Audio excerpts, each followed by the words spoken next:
Notre éditorialiste Slimane Zeguidour nous a rejoint sur le plateau de 64 minutes. Bonsoir Slimane. Bonsoir. Le pouvoir algérien, on le redit, reste silencieux, mais il y a des fissures et des défections au sein du parti historique en Algérie, le Front de Libération Nationale, des dissensions au sein même du camp présidentiel. Oui, d'abord on parlait des femmes. Il y a deux grandes figures féminines de la guerre d'indépendance, plus exactement de la bataille d'Alger.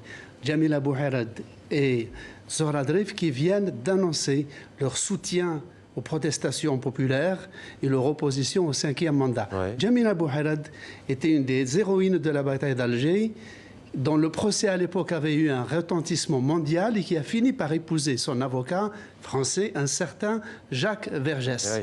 Ceci pour les figures féminines.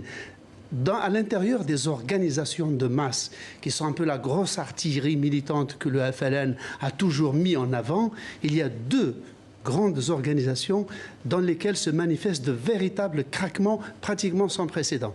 D'abord, l'organisation des anciens moudjahidines, les anciens combattants, que les différents pouvoirs du FLN ont toujours présenté sous le label de famille révolutionnaire et qui a toujours été présenté par le pouvoir comme étant une source, une caution de légitimité encore supérieure au suffrage populaire.